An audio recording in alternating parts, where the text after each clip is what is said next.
விருச்சிக ராசி அன்பர்களே, சுக்கிர பயிற்சியால் என்ன பலன்? சுக்கிர பகவான் உச்ச பலம் மீன ராசியில், அதாவது உங்கள் ராசியிலிருந்து 5ஆம் இடம் என்று சொல்லக்கூடிய பூர்வ புண்ணிய ஸ்தானம், பஞ்சமஸ்தானம், காதல் ஸ்தானம் என்று சொல்லக்கூடிய இடத்தில் சுக்கிரன் வலிமை பெறுகிறது. அதாவது உங்கள் ராசிக்கு 7க்குரியவன், திருமணஸ்தானத்தின் அதிபதி, கூட்டாளி ஸ்தானத்தின் அதிபதியாக இருக்கக்கூடிய அந்த சுக்கிர பகவான் உச்சம் பெறுகிறது எங்க 5ஆம் இடத்துல. அதே சமயத்தில் 12க்குரியவன், விரயத்தை கொடுக்கக்கூடியவன், முதலீட்டை குறிக்கக்கூடிய அந்த 12ஆம் அதிபதி உச்ச பலம் அடைகிறது. அப்போ என்ன சார் பலன்? சுக்கிரன் உச்சம், 7ஆம் அதிபதி வலிமை பெறுகிறது. சுக போகங்களை தரக்கூடிய ஒரு அற்புதமான ஒரு காலகட்டம், ஒரு லக்ஸரி. உங்களுக்கு ஒரு வீடு, வண்டி, வாகனம் வாங்குவதற்கு எந்த தடை இல்லை, எல்லாத்தையும் அமைச்சு கொடுக்கும். உங்கள் மனசில் இருக்கக்கூடிய கடந்த 2-3 மாதங்களாக உங்கள் ஆழ்மனதில் விதைக்கப்பட்ட ஒரு வண்டி வாங்கணும், ஒரு 2 வீலர் வாங்கணும், ஒரு 4 வீலர் வாங்கணும், அல்லது மாற்றணும், வண்டி மாற்றணும். ஸோ இதெல்லாம் அற்புதமான ஒரு காலகட்டம். ஏன்னா வண்டி வாகனத்துக்கு காரக கிரகமான சுக்கிரன் வலிமை பெறுகிறது. அது 4ஆம் அதிபதியோடு சேர்கிறது. 4 தான் வீட்டுக்கும் வாகனத்துக்கும் ஸ்தான கிரகம். அது சனி பகவான். அந்த சனி பகவானோடு சேர்ந்து 5ஆம் இடத்தில் அமர்ந்து கொண்டு நேர 11ஆம் இடத்தை பார்க்குது. அப்போ உங்களுடைய ஆசைகளை நிறைவேற்றக்கூடிய 11ஆம் இடம் என்பது ஆசைகள். அப்போ அந்த ஆசைகளை நிறைவேற்றக்கூடிய அமைப்புங்கிறது இந்த காலகட்டம் சிறப்பு பெறுகிறது.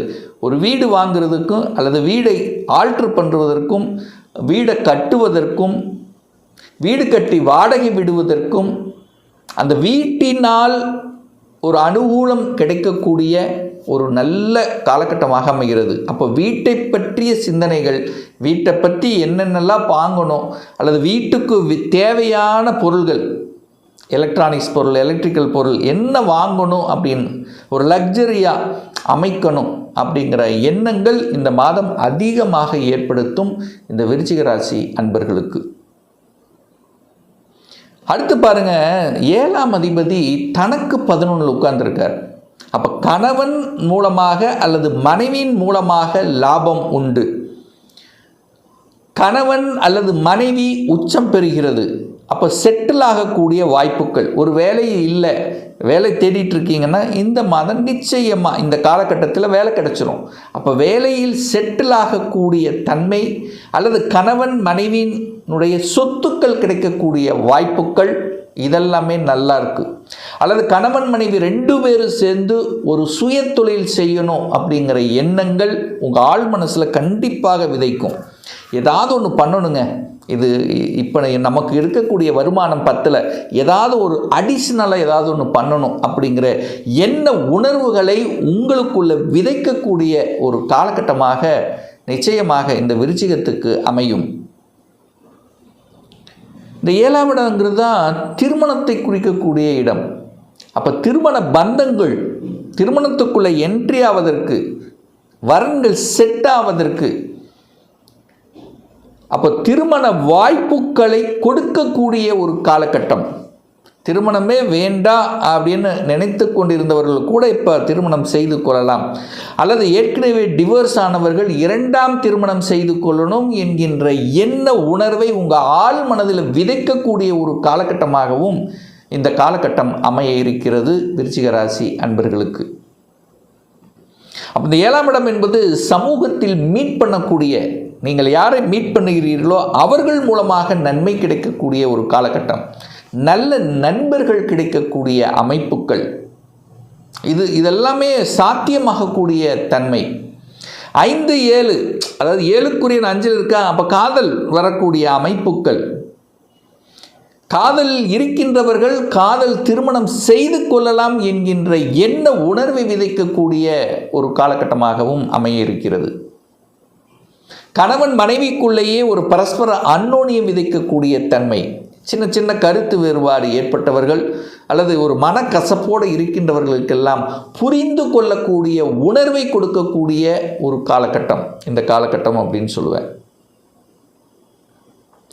அப்போது சமூகத்தில் ஏதாவது ஒரு நல்லது நடக்கணும், நல்லது விதைக்கணும், நல்ல தன்மைகளை உணர வைக்கணும், சமூக காரியங்களில் ஈடுபடணும்.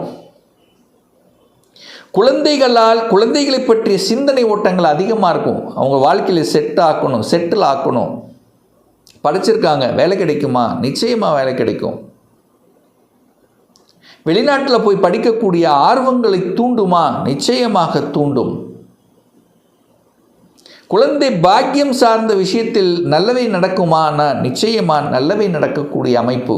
ஒரு சிலருக்கு குழந்தை பாக்கியம் கிடைக்கக்கூடிய அமைப்பு, அல்லது ட்ரீட்மெண்ட் எடுத்துக்கொண்டிருப்பவர்களுக்கு சக்ஸஸ் கொடுக்கக்கூடிய அமைப்புகள், இதெல்லாமே சிறப்பு பெறுகின்ற ஒரு நல்ல காலகட்டமாக அமைய இருக்கிறது.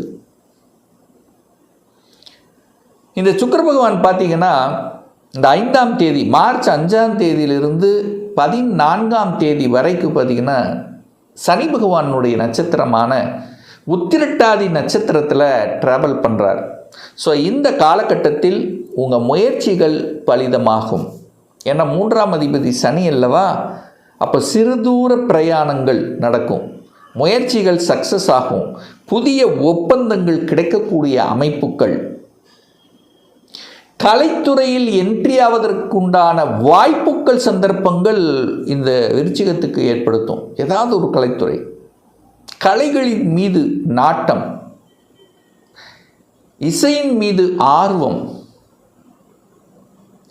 அப்போது இந்த காலகட்டம் ஒப்பந்தம் கிடைக்கக்கூடிய காலகட்டம், ஒரு ரிஜிஸ்ட்ரேஷன் பண்ணக்கூடிய காலகட்டம். இடம், நிலம், வீடு, வண்டி எதெல்லாம் ஒரு ரிஜிஸ்ட்ரேஷன் பண்ணணும் அப்படின்னா கையொப்பம் இடுவது, ஒரு ஒப்பந்தம் செய்வது, தொழில் ரீதியாக, உத்தியோக ரீதியாக எதனாலும் சரி சக்ஸஸை கொடுக்கக்கூடிய ஒரு காலகட்டமாக அமைய இருக்கிறது.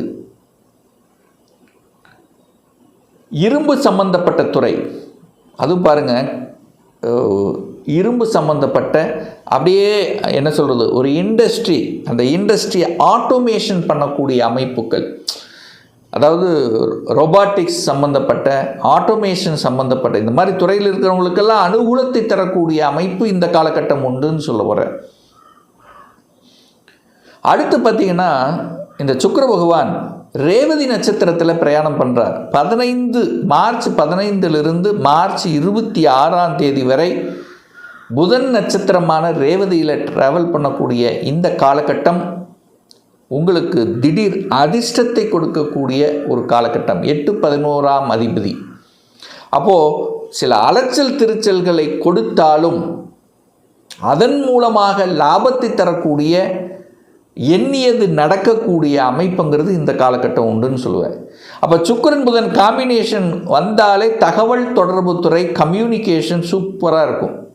யாரெல்லாம் இந்த விருச்சிகத்தில் இருக்கிறீர்களோ, அதை விருச்சிகத்தில் பிறந்தவர்கள், விருச்சிக லக்னம் அல்லது ராசியாக இருந்தவர்கள், இந்த தகவல் தொடர்பு துறையில் ஜொலிக்கக்கூடிய, பெயரையும் புகழையும் தரக்கூடிய, கௌரவத்தை தரக்கூடிய, மதிப்பு மரியாதை தரக்கூடிய,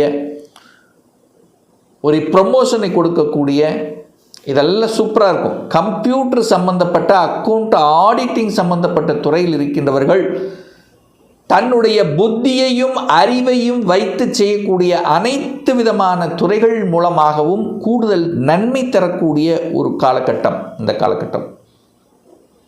அப்போ உச்ச பலம் அடைந்திருக்கக்கூடிய அந்த சுக்கிரன் 11ஆம் இடம் என்று சொல்லக்கூடிய லாபஸ்தானத்தை பார்க்குது. அப்போ லாபம், மனமகிழ்ச்சி, சந்தோஷத்தை தரக்கூடிய நிகழ்வுகள், இயற்கையாகிய இறைவன் 5-11 கனெக்ட் ஆனாலே இயற்கையாகிய இறைவன் கொடுத்த அந்த வரத்தின் அடிப்படையில் நல்லவைகள் நடக்கக்கூடிய ஒரு அற்புதமான ஒரு காலகட்டமாக அமையும். வெளிநாட்டு தொடர்புகளை கொடுக்கக்கூடிய காலகட்டம். ஏன்னா அதே சுக்கிரன் 12ஆம் அதிபதி. 12ஆம் இடம் என்பது வெளிநாட்டை குறிக்கக்கூடிய இடம். அப்போது வெளிநாட்டுக்கு போகணும் என்கின்ற எண்ணத்தில் இருப்பவர்கள் அல்லது வெளிநாட்டில் இருக்கின்றவர்களுக்கெல்லாம் நல்லவைகள், நல்ல செய்திகள் தரக்கூடிய, ஒரு சிலர் பிஆர் அப்ளை பண்ணி காத்து கொண்டிருப்பவர்களுக்கு நல்ல செய்தி கிடைக்கலாம்.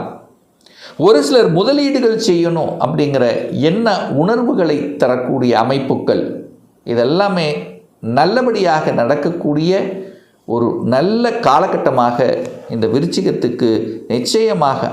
ஒரு துல்லிய பலன் வேணும். இப்போ என்ன நடக்குது என்பதை பற்றி தெரிஞ்சுக்கணும், ஒரு பர்சனல் கன்சல்டேஷன் எடுத்துக்கணும், சுயஜாதகம் பார்க்கணும் என்று விருப்பப்படக்கூடிய அன்பர்கள் டிஸ்பிளே தெரியக்கூடிய நம்பருக்கு வாட்ஸ்அப் மூலியமாகவோ ஃபோன் கால் மூலியமாகவோ தொடர்பு கொண்டு நேரடியாகவோ அல்லது ஆன்லைன் மூலமாகவோ அப்பாயின்மெண்ட் பெற்றுக்கொண்டு கன்சல்டேஷன் எடுத்துக்கலாம். நம்மளுடைய அலுவலகம் கோயம்புத்தூரில் அமைந்துள்ளது. அதாவது கோயம்புத்தூரிலிருந்து மேட்டுப்பாளையம் செல்லும் வழியில் அன்னபூர்ணாவுக்கு அருகில், அதாவது வெள்ளக்கிணர் பிரிவுக்கு பக்கத்திலேயே நம்முடைய அலுவலகம் அமைந்துள்ளது. பிரியர் அப்பாயின்மெண்ட் வாங்கிட்டு நேரடியாக கன்சல்டேஷன் எடுத்துக்கலாம். நிச்சயமாக இந்த பதிவு ஏதாவது ஒரு ரூபத்தில் உங்களுக்கு யூஸ்ஃபுல்லாக இருக்குங்கிறதுல மாற்று கருத்து இல்லை. நம்முடைய சேனலை நீங்கள் ஃபஸ்ட்டு டைம் பார்ப்பவர்கள் என்றால் மறக்காமல் சப்ஸ்கிரைப் பண்ணிக்கிங்க. பக்கத்தில் இருக்கக்கூடிய பெல் பட்டன் மற்றும் ஆல் நோட்டிஃபிகேஷனை கிளிக் பண்ணும்போது நான் போடக்கூடிய அடுத்தடுத்த பதிவுகள் உங்களுடைய நோட்டிஃபிகேஷனில் வந்து சேரும். மீண்டும் ஒரு நல்ல பதிவில் உங்களை சந்திக்கும் வரை உங்களிடமிருந்து விடைபெறுவது உங்கள் அஸ்ட்ராலஜர் டாக்டர் சதீஷ்.